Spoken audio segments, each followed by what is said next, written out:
Bonjour, aujourd'hui on va regarder dans 4.3 la valeur finale d'un placement.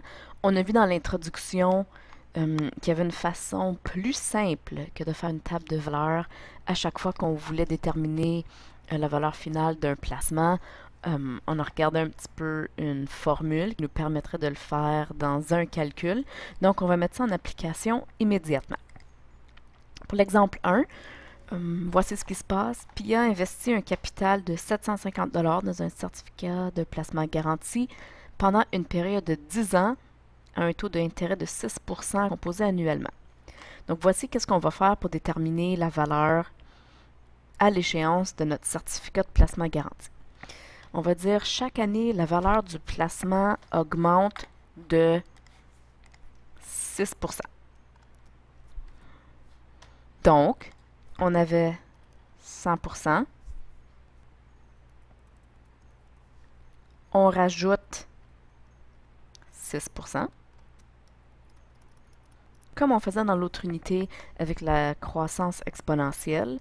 Donc 100% plus 6% nous donne 106% de sa valeur précédente.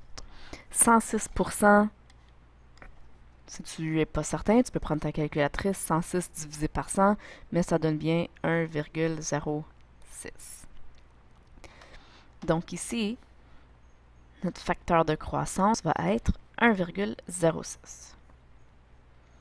Notre équation, qui va nous permettre de calculer, ici notre valeur finale, va être M, c'est notre montant, égale 750, qui est notre capital, donc c'est comme notre valeur initiale, comme on voyait dans les exponentielles, fois 1,06 exposant N. Donc, oui, c'est une équation exponentielle. Ici, je te rappelle qu'on met le 1 pour que ça donne une croissance. Si on multipliait par 0,06, ce serait une décroissance. Donc le 106% nous donne 1,06, puis n, c'est notre nombre d'années, 1 an, 2 ans, 3 ans, peu importe. Donc, après 10 ans, voici comment on va le calculer. On va dire montant égale 750 fois 1,06 exposant 10. Puis je vais le calculer et je te donne quelques secondes parce que je veux que tu l'essayes. 750 fois 1,06.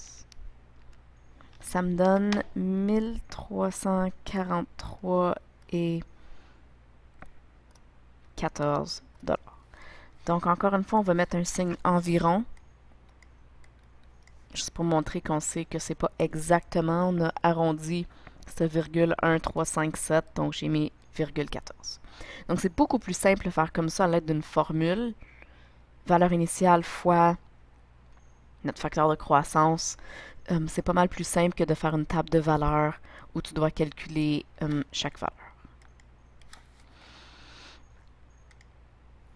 Donc voilà ici notre formule officielle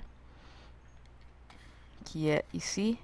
Montant égal capital, qui est notre valeur initiale, la valeur que tu investis, fois 1 plus i.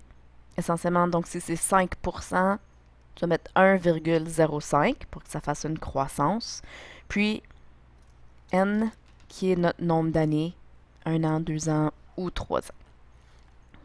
Donc pour l'exemple 2, je te dis que tu investis 3 000 $ pendant 4 ans à un taux d'intérêt de 5,7% composé annuellement. Détermine le montant à l'échéance, puis le total des intérêts cumulés. Donc, pour le montant à l'échéance, je te demande de l'essayer, s'il vous plaît. Si tu ne l'as pas essayé, fais pause, essaie-le, puis ensuite reviens voir ma solution. Montant égale capital fois 1 plus i exposant n. Donc, ça va être, on investit 3 000 $ fois 1 plus 5,7%, 0,057, puis pendant 4 ans. Encore une fois, j'insiste que tu le calcules, que tu ne fais pas juste copier ma réponse. 1 plus 0,057 exposant 4. me donne 3744 et 74 dollars. Oups, excusez, égale approximativement parce qu'on arrondit.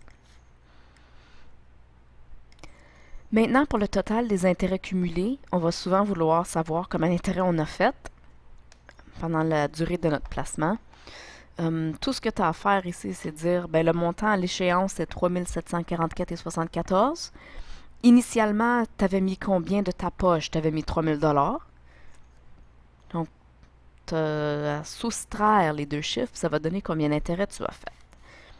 Donc, les intérêts, ça va être le montant moins le capital. Ton montant 3744,74 moins 3000 qui venait de ta poche, ça se fait sans calculatrice. 744 et 74 $. Voici le montant d'intérêt que nous avons fait. Dernier exemple où je te montre où est-ce que la formule pourrait être utile. Je te dis à l'aide d'une table de valeur puis d'un graphique représente la croissance d'un capital de 100 $ investi pendant une période de 30 ans à un taux d'intérêt de 6 % composé annuellement. Je te demande ici de construire une table de valeur puis de servir de notre formule du montant, mais faire une table de valeur avec 30 lignes, c'est un petit peu long. Donc, on va regarder ce qui se passe à chaque 5 ans. Donc ici, à l'année 0, on commence avec 100 $. 5 ans plus tard, j'utilise la formule du montant. Donc, notre valeur initiale est 100 $ fois 1 plus I. I qui est le 0,06, vu qu'on a 6 %, exposant 5, nous donne environ 133,82. Donc, je te demande de faire pause, de compléter la table de valeur et de revenir voir.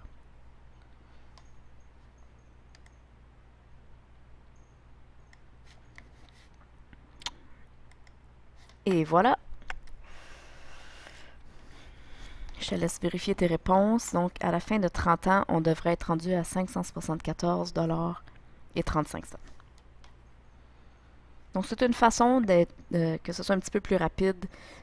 Au lieu de calculer au long une table de valeur avec 30 lignes, ça t'aurait pris beaucoup plus de temps que d'appliquer notre formule du montant 6 fois ici.